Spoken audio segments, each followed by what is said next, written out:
Sapat gantimpala'y karangalan, tunay na yaman gagalangin kailanman. Sa public works and highways, matibay ang samahan, budhi ang sandigan, laging maninindigan. Daan sa kaunlaran, tulay sa kinabukasan, serbisyo ang tungkulin ko, trabaho. Good morning.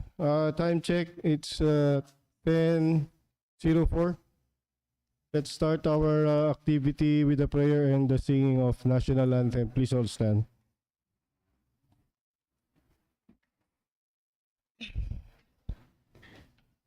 Let us put ourselves in the presence of the Lord. All-powerful God, we praise and thank you as we gather once again for the Procurement Conference and the Pre-Bid Conference and opening of bids for civil works. May we ask you for your blessing and guidance that the activities set for this undertaking may be successful. Open our minds for us to think wisely, put us with understanding, cooperation, and peace in fulfilling our responsibilities for the success of the Pre-Procurement Conference, the Pre-Bid Conference, and opening of bids for civil works. We ask this in the name of the Lord Jesus Christ. Amen.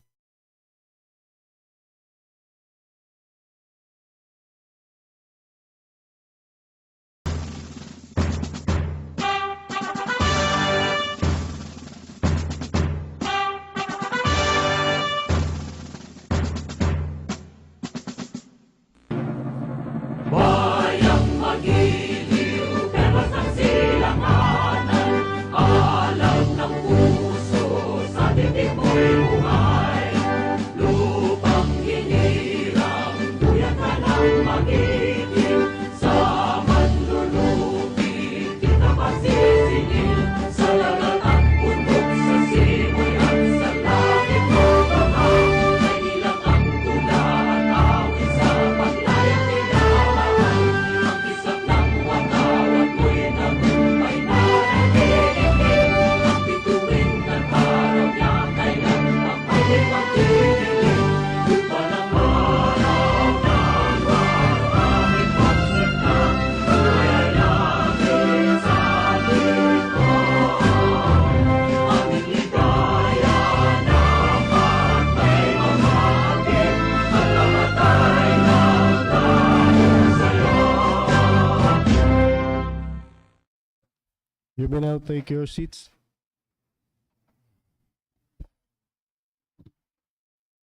Good morning once again in behalf of our back chairman who is on seminar right now, Engineer Victor Ong, will preside our activities for today.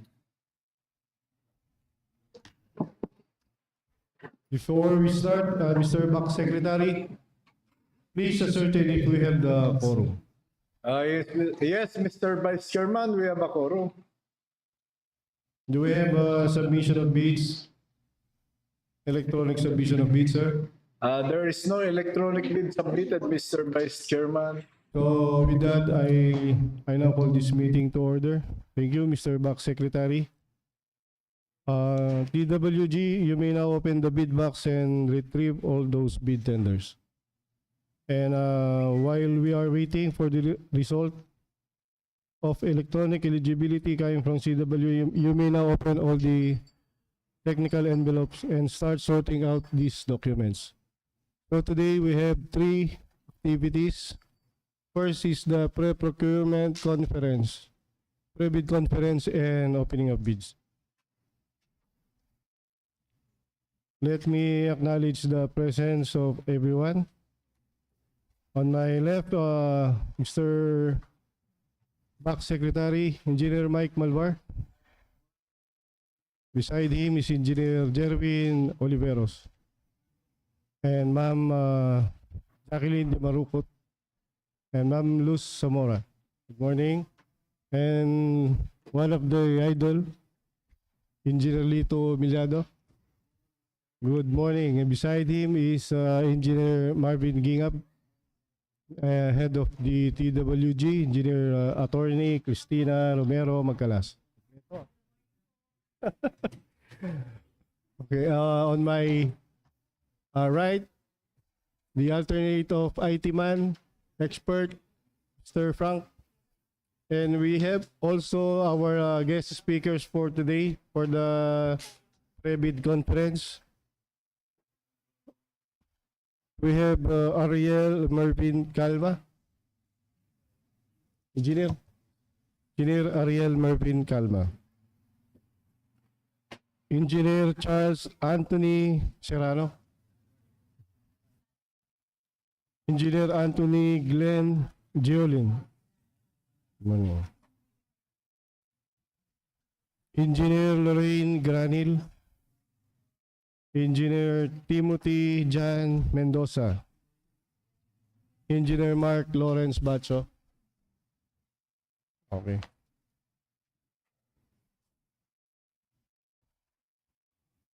Okay, good morning to everyone. On this presidential table, the end user of construction, Engineer Rene Rosete. Good morning.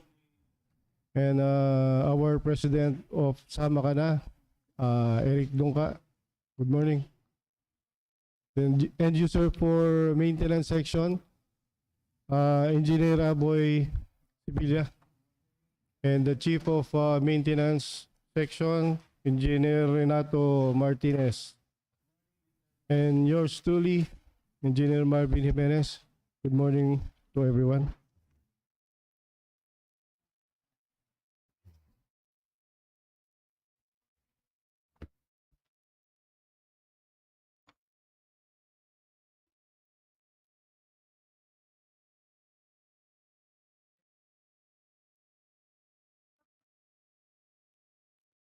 Pre-procurement conference.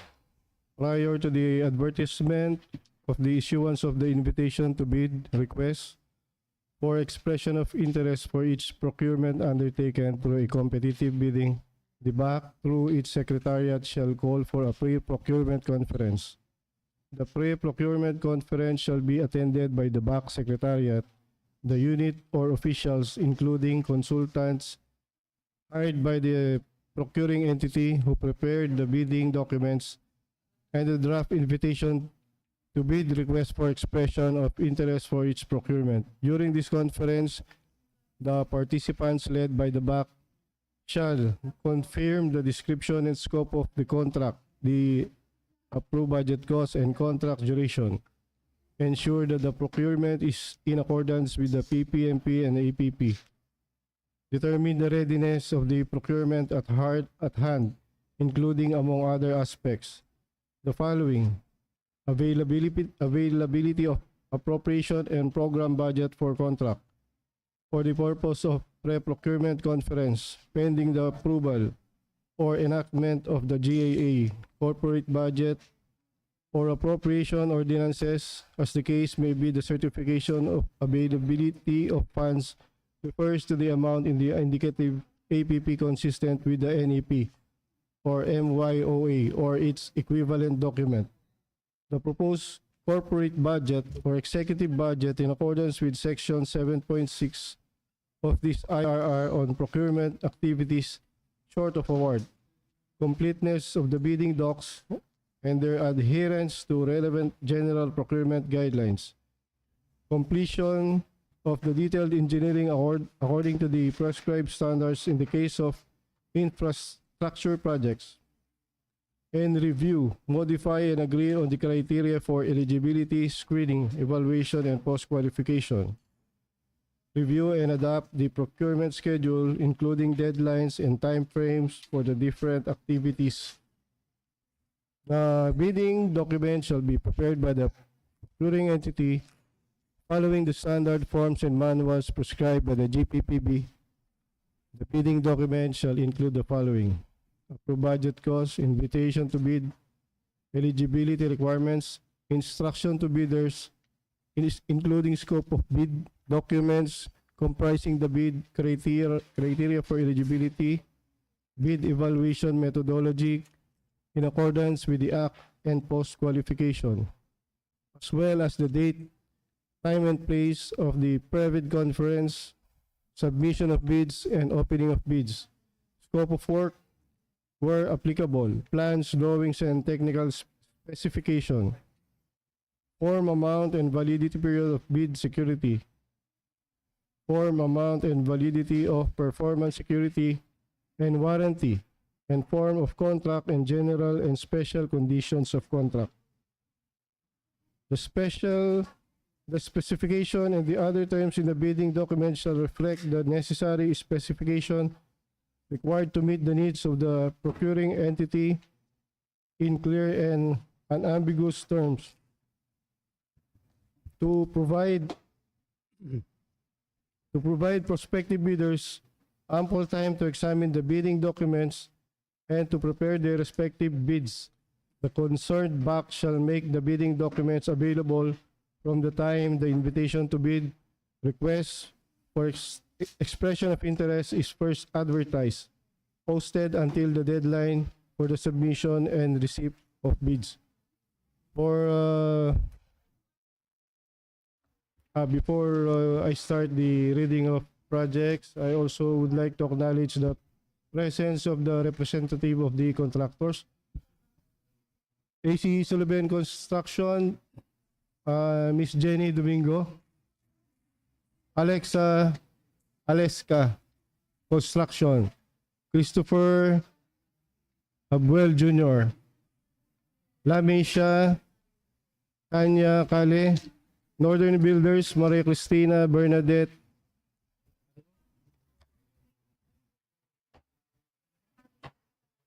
Abriam. Maria Cristina Bernadette Abriam, please correct me if I'm wrong. RDS Sambile for 1FC Dison. Alphatec, Rico Vicencio, CS Gonzalez, Rebecca Mangwan. Ano to? Nissan.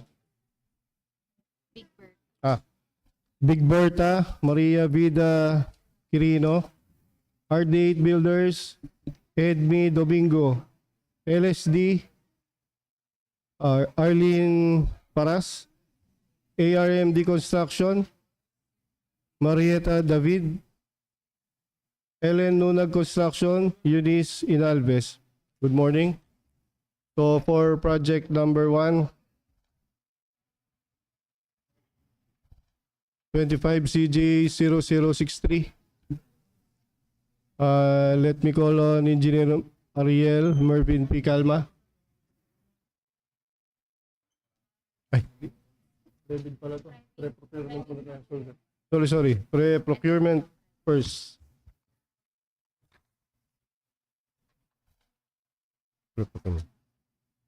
25 CJ 0096, construction of multipurpose building, Covered Court, Barangay San Antonio, Gerona, Tarlac. It's ABC 6,930,000. Project number 225 CJ 0097, construction of multipurpose building, daycare, Barangay Apsayan, Gerona, Tarlac. Its ABC is 4,950,000. 25 CJ 0098, construction of slope protection structure along San Isidro Creek, Phase 5, Tarlac City. Its ABC is 72,375,000. 25 CJ 0099, construction of multipurpose building, Barangay Liger, Barangay San Jose, Gerona, Tarlac. Its ABC is 4,950,000. 25 CJ 0100, construction of slope protection structure along San Isidro Creek, Phase 4, Tarlac City. Its ABC is 72,375,000. 25 CJ 0101, construction of multipurpose building, hall, Barangay Matatalayb, Tarlac City. Its ABC is 4,950,000. 25 CJ 0102, preventive maintenance, Victoria La Paz Road, K0141 plus 433, K0141 plus 110. Victoria, Tarlac. Its ABC is 36,919,540,000. Oh, 540. So, Engineer Jervin, how are the programs and plans ready? Good morning po, Mr. Vice Back Chair. Yes po, the programs and plan po of the mentioned projects are already completed. And for the bidding docs po are for final checking po. Kailan ang ITB? Tomorrow po. Tomorrow. Yes po. Okay. So, that ends our pre-procurement conference.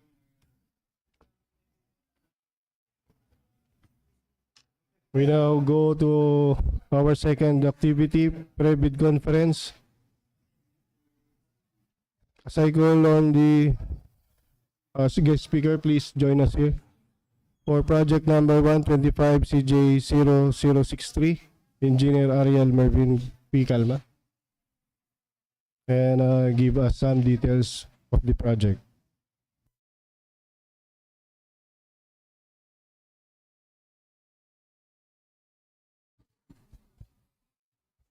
Good morning po. I am Engineer Ariel Calma from the maintenance section, and I will be presenting two projects.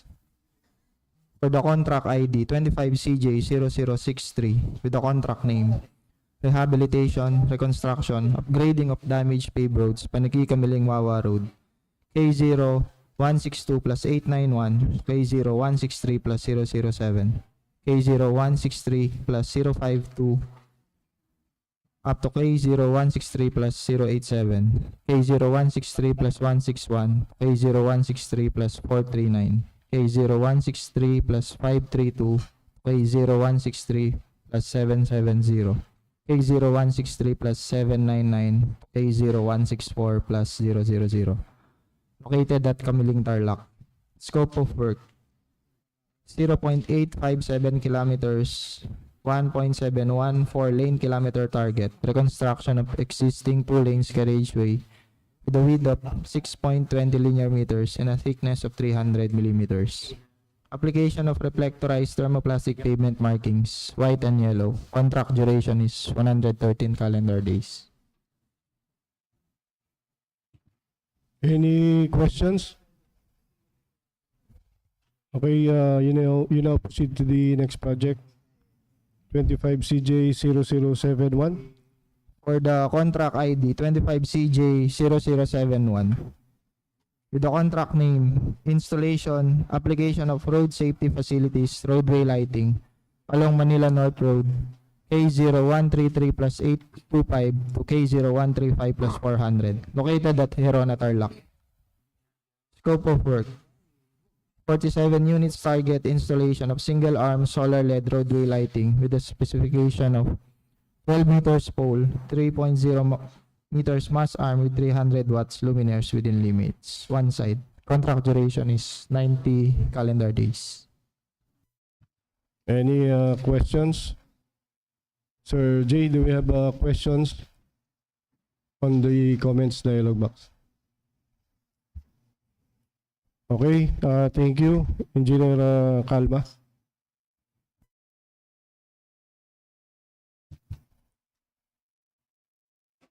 (25CJ0064). Let me call on Engineer Charles Anthony Serrano. You can join us here and give some details of the project.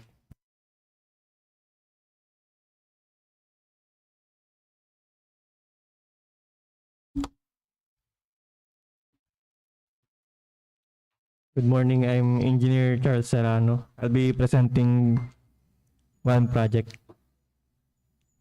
For the project 25CJ0064 with contract name Construction of Multipurpose Building, Covered Court, Barangay Bantog, Tarlac.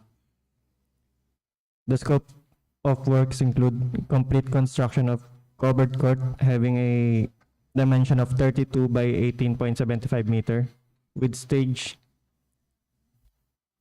having a dimension of 8 meter by 5 meter. Do we have any questions?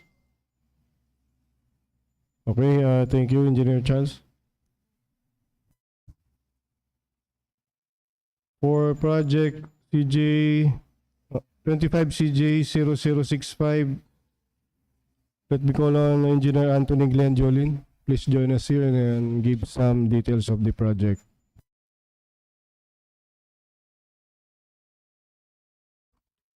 Good morning po to everyone. For the contract ID 25CJ0065, construction of bank slope protection structure along Ungot Creek, segment 24, Tarlac City, Tarlac. It has a project duration of 212 calendar days, having a total target length of 251 linear meters. For the left bank of the project, its length is 126 linear meters. On the other hand, the right bank of the project has a length of 125 linear meters. The approved budget for the contract is amounting to 72,375,000 pesos. The scope of works are as follows: surface courses with the Portland cement concrete pavement, unreinforced with a thickness of 0.28 meters. Miscellaneous structures consist of single arm 8 meter pole solar LED roadway lighting 300 watts. Earthworks including gravel fill, clearing and grubbing, structure excavation, and embankment and aggregate sub-base course. Bank and slope protection works comprised of reinforcing steel, grade 40 and grade 60. Structural concrete, a two-slope concrete slope protection, and a Z-type steel sheet pile with a length of 9 meters. The location of the said project is located within the vicinities of Barangay Ungot and Barangay Balete, Tarlac City. Any questions? Okay, thank you, Engineer. Also, you have one more, so you can proceed now. Next is for the contract ID 25CJ0070, construction of bank slope protection structure along Ungot Creek, segment 15, Tarlac City, Tarlac. It has a project duration of 244 calendar days, having a total target length of 347 linear meters. For the left bank of the project, its length is 173 linear meters, and on the right bank of the project with a length of 174 linear meters. The approved budget for the contract is amounting to 96,500,000 pesos. The scope of works are as follows: surface courses with a Portland cement concrete pavement unreinforced with a thickness of 0.28 meters. Miscellaneous structures consist of single arm 8-meter pole solar LED roadway lighting 300 watts. Earthworks including gravel fill, clearing and grubbing, structure excavation, embankment, and aggregate sub-base course. Bank and slope protection works comprised of reinforcing steel, grade 40 and grade 60, structural concrete, a two-slope concrete slope protection, and a Z-type steel sheet pile with a length of 9 meters. The location of the said project is located within the vicinities of Barangay Ungot and Barangay Balete, Tarlac City, Tarlac. Any questions? Hearing none. So, thank you, Engineer Jolin.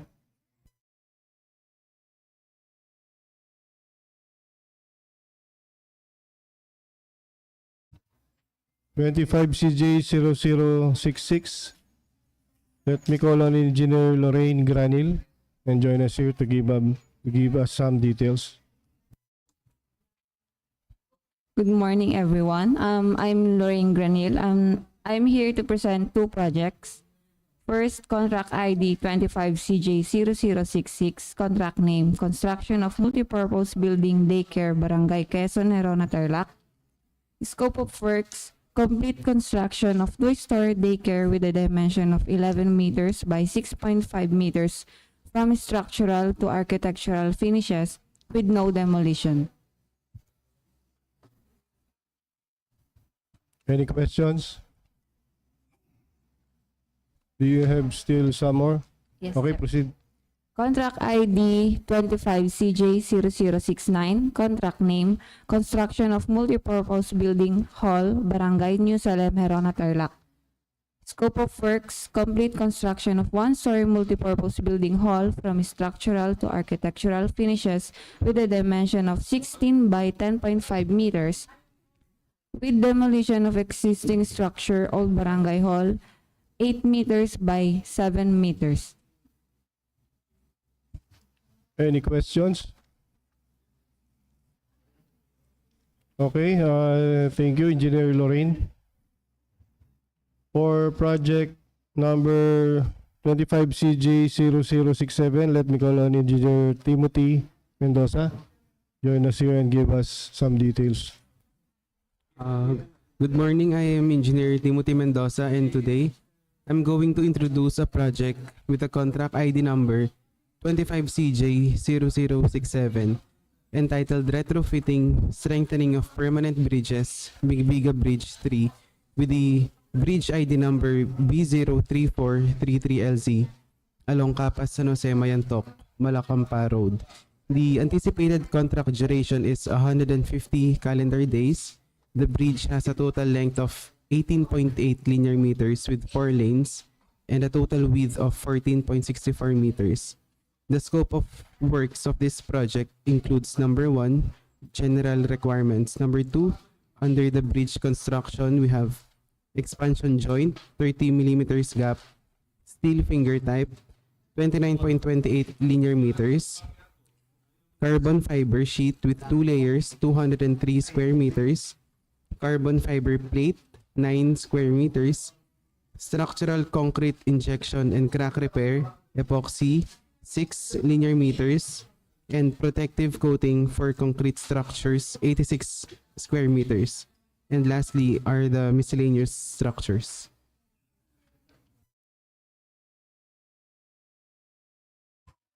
Any questions?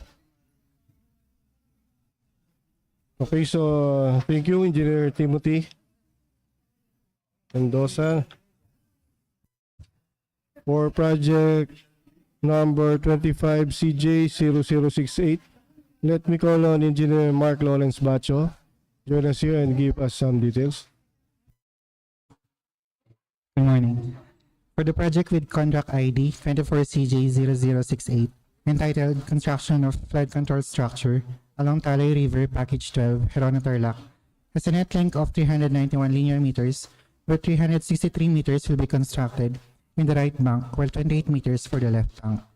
The project is situated along Talay River within Barangay Salupungan of Gerona, Tarlac, having a scope of works which includes the following: earthworks, including structural excavation and embankment; surface courses, which includes paving of roadway with 250 mm thick; bank and slope protection works, which covers the construction of one slope, concrete slope protection structure, Z-type driven steel sheet piles, and provision of cut-off walls in support of high embankment of the project.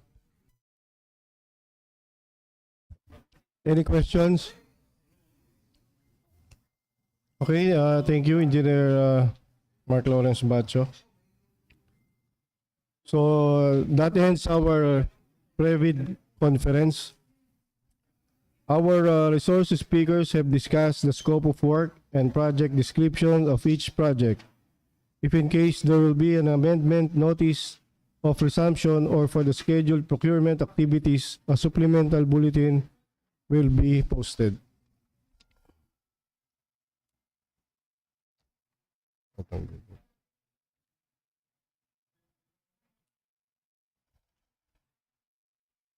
We have now the result of the electronic eligibility for projects. All bidders were found eligible, and we will waive the reading of the required bid security inasmuch as all the bidders have submitted bid securing declaration as their form of bid security, and these are accepted.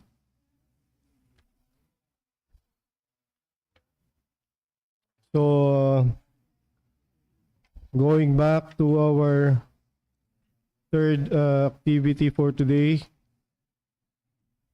these projects were advertised and posted on DPWH website, PhilJEPs, and posted on the bulletin board of DPWH Tarlac First DEO. This proceeding is guided by the rules and procedures of RA 9184, otherwise known as the Government Procurement Reform Act, and other relevant issuances of GPPB and the DPWH. Thus, the bidding will be conducted through open competitive bidding. In opening of the technical and financial envelopes, non-discretionary pass-fail criterion as specified in the 2016 revised IRR of RA 9184 shall be strictly followed. Further, notwithstanding the result of the electronic eligibility, a prospective bidder or bidders may be rated non-complying due to the absence of required documents. During the preliminary evaluation of bids based on the checklist provided for both technical and financial requirement. Now, since evaluation of bidders' eligibility requirement is processed electronically through Civil Works application, for bidders who will be found ineligible in the e-process, the BAC will check and manually evaluate their eligibility documents and may consider them eligible if the required or updated documents were included in their technical component. The BAC will then request to the procurement service the updating of bidders' documents in the Civil Works registry and reprocess the eligibility check in the CWA. Let it be noted, and BAC Secretariat put it on the record that in case of discrepancies between the findings of the BAC and the result of the e-process, the latter shall prevail. At this point, let me go now to the reading of the projects to be bid out today. For project number 1, 25 CJ 0011, construction of multipurpose building covered court, San Bartolome High School, Barangay San Bartolome, Mayantoc, Tarlac. Its ABC is 6,930,000. The required bid security in the form of security bond, it's 346,500. Bank guarantee, 138,600. Project number 2, 25 CJ 0012, construction of flood control structure along Dungun Creek, package H, Paniqui, Tarlac. Its APC is 49 million. The required bid security in the form of surety bond is 2,450,000.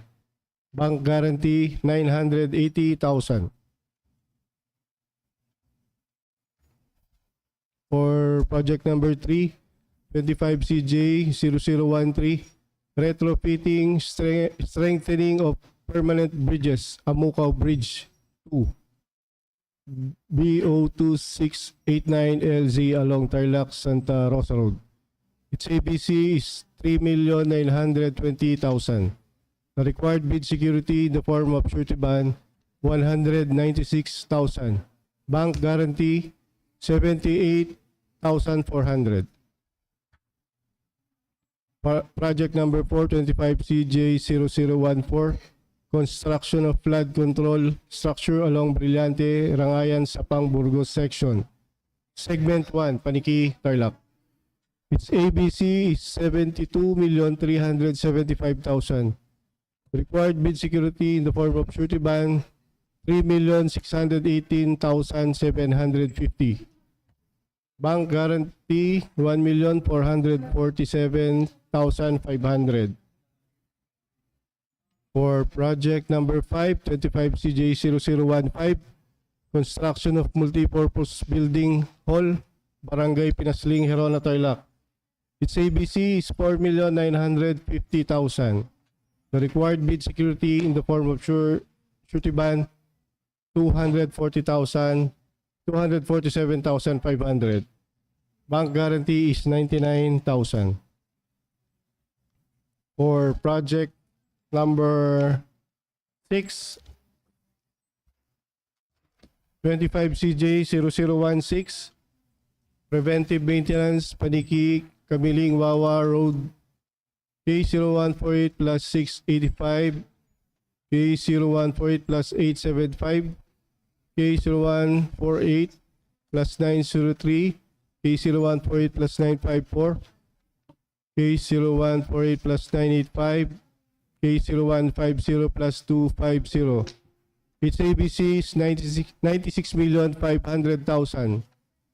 The required bid security in the form of surety bond is 4,825,000. Bank guarantee, 1,930,000.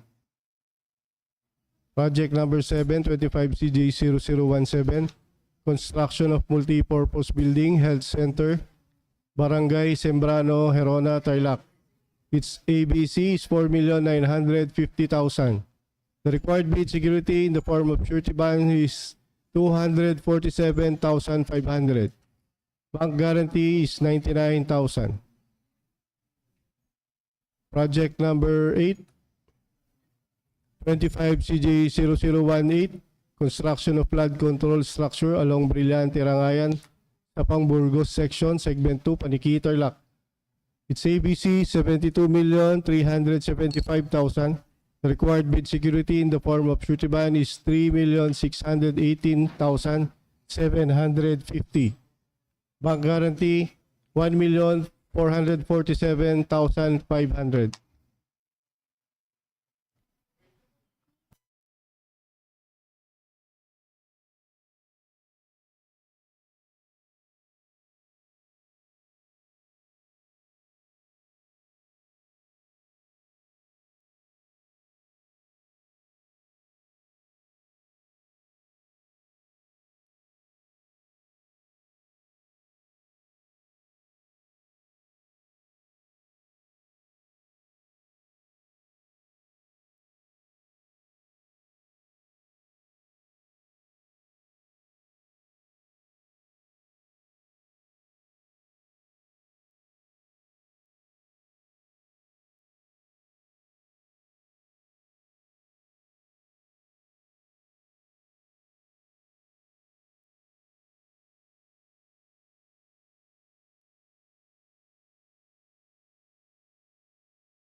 We go now to the technical component. Presence and absence of the required documents. Two bidders were found complying. Project number 1.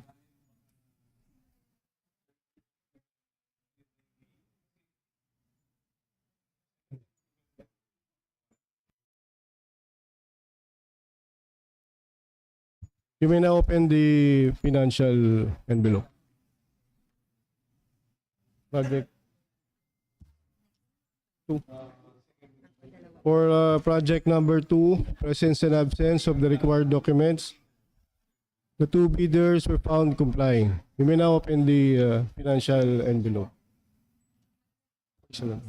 For project number 3,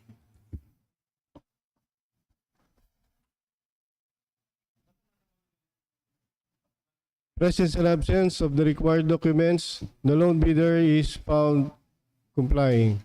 You may now open the financial envelope.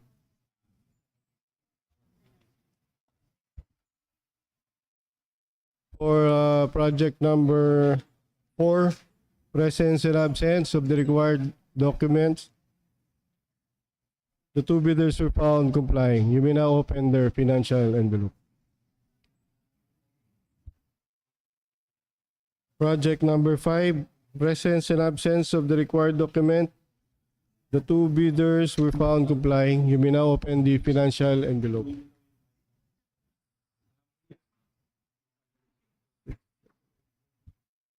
For project number 6, presence and absence of the required documents. The three bidders were found complying. You may now open the financial envelope. For project number 7, presence and absence of the required documents. The two bidders were found complying. You may now open the financial envelope. Lastly, project number 8, presence and absence of the required documents. The two bidders were found complying. You may now open the financial envelope.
Okay, we go now to the financial component.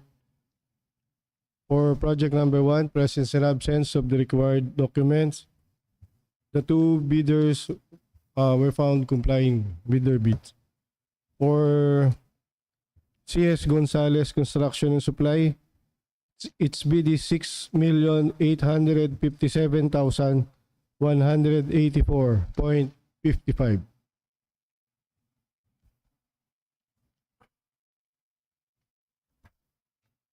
ARMD Construction, its bid is 6,853,755.8. All bids are below ABC. For project number 2, presence and absence of the required documents, the two bidders were found complying with their bids. For 1FC Dizon Corporation, its bid is 48,210,777.07. For LSD Construction, its bid is 47,481,118.67. All bids are below ABC.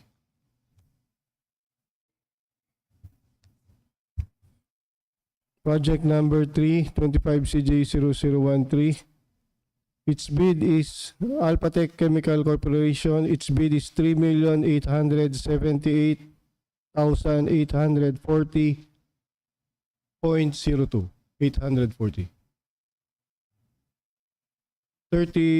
3,878,840. 0.02. 0.02. Yan. Its bid is below ABC.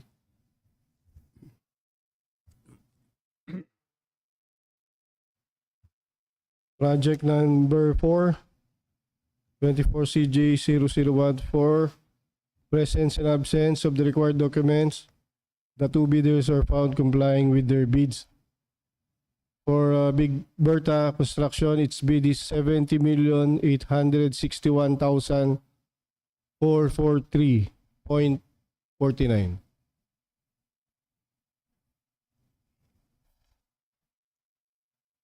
T2B3 Builders, its bid is 70,175,557.07. All bids are below ABC. Project number 5, 25CJ0015, presence and absence of the required documents. The two bidders are found complying with their bids. Aleska Construction, its bid is 4,898,729.51. AC Sullivan, its bid is 4,924,467.27. All bids are below ABC.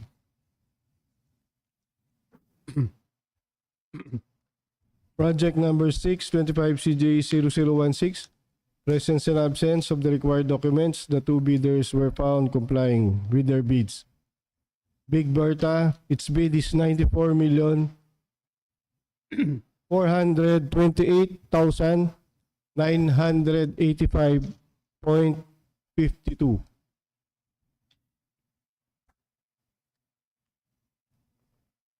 La Mesia Builders, its bid is 94,084,261.78. Tama? 94,084,261. Northern Builders, its bid is 94,278,777.07. 767.14. All bids are below ABC.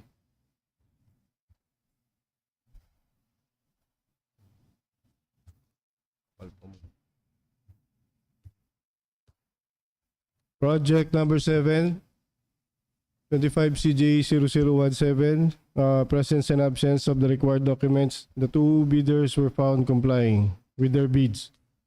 AC Sullivan, its bid is 4,935,259.23. 23.23. 4 million and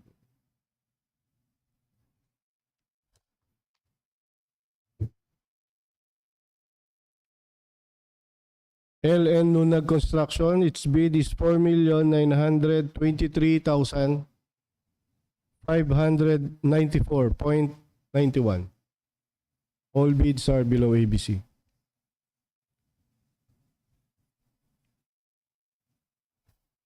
Project number 8, 25 CJ 0018, presence and absence of the required documents. The two bidders were found complying with their bids. Big Berta Construction, its bid is 71,011,734.41. RD8 Builders, its bid is 70,182,259.93.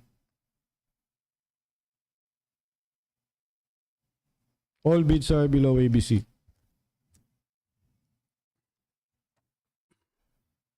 That ends our opening of bids. Each project starting from the lowest calculated bid shall undergo post-qualification to determine its responsiveness to all the requirements and conditions as specified in the bidding documents. Any questions, clarifications? Hearing none, this meeting is adjourned. Thank you all for coming. Stay safe.